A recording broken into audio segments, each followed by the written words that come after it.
আজকে আমরা দেখব বরিশাল বিভাগের বরগুনা জেলার দর্শনীয় স্থানগুলো। তো এক নম্বরে রয়েছে শুভ সন্ধ্যা সমুদ্র সৈকত। তালতলী উপজেলায় অবস্থিত এই সৈকতটি বরগুনার সবচেয়ে সুন্দর জায়গাগুলোর একটি। এখানে একদিকে বিশাল সমুদ্র সৈকত, অন্যদিকে ঝাউবন, সব মিলিয়ে এক শান্ত ও স্নিগ্ধ পরিবেশ। এখান থেকে সূর্যাস্ত দেখার দৃশ্য ভোলার মতো নয়। ২ নম্বরে রয়েছে হরিণঘাটা ইকো পার্ক। পাথরঘাটা উপজেলায় অবস্থিত এই বনটিকে মিনি সুন্দরবন বলা হয়। এখানে বনের ভেতর দিয়ে হাঁটার জন্য চমৎকার কাঠের সেতু রয়েছে। বনের ভেতরে হাঁটতে হাঁটতে হরিণ, বানর এবং বিভিন্ন প্রজাতির পাখি দেখতে পাওয়ার সম্ভাবনা থাকে। এই বনটি যেখানে সাগরের সাথে মিশেছে সেই মোহনাটি দারুণ দর্শনীয়। ৩ নম্বরে রয়েছে টেংরাগেরি বন্যপ্রাণী অভয়ারণ্য। এটি বাংলাদেশের দ্বিতীয় বৃহত্তম শস্যমূলীয় বন। এখানে সুন্দরবনের মতো ম্যানগ্রোভ বনভূমির আমেজ পাওয়া যায়। বনের ভেতরে ছোট ছোট খাল আর হরেক রকমের বন্যপ্রাণী পর্যটকদের আকৃষ্ট করে। ৪ নম্বরে রয়েছে সোনাকাটা সমুদ্র সৈকত। এটি বরগুনার তালতলী উপজেলায় অবস্থিত। এটি মূলত একটি দ্বীপ সদৃশ এলাকা।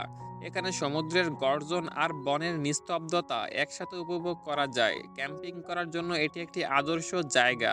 ৫ নম্বরে রয়েছে লালদিয়া সমুদ্র সৈকত। হরিণঘাটা বনের পাশেই এই সৈকতটির অবস্থান।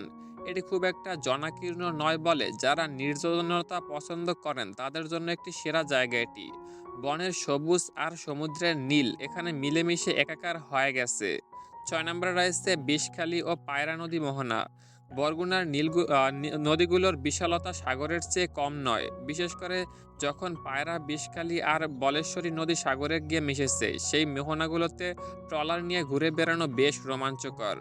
এরপরে ৭ নম্বরে রয়েছে রাখাইন পল্লী। তালতলী ও আশপাশের এলাকায় রাখাইন সম্প্রদায়ের বসবাস। তাদের বৈচিত্র্যময় জীবনধারা, ঐতিহ্যবাহী তাঁতশিল্প এবং বিশেষ স্থাপত্যর প্যাগোডাগুলো দেখার মতো।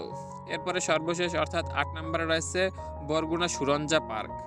এখানে ম্যানগ্রোভ বনভূমির আমেজ পাওয়া যায়। বনের ভেতর গোলপাতা, ওগলা আর নলখাগড়ার বন রয়েছে। বনের ভেতর দিয়ে হাঁটার জন্য আঁকাবাঁকা কাঠের পথ তৈরি করা হয়েছে যা পর্যটকদের মুগ্ধ করে। ভিডিওতে দেখানো কোনো জায়গা খুঁজে পেতে অসুবিধা হলে গুগল ম্যাপে নাম লিখে সার্চ করলে লোকেশন সহ পেয়ে যাবেন। বরগুনা জেলায় আপনার পছন্দের জায়গা কোনটি অবশ্যই আমাদের কমেন্ট করে জানাবেন। যাওয়ার আগে আমাদের চ্যানেলটি সাবস্ক্রাইব করে দিবেন।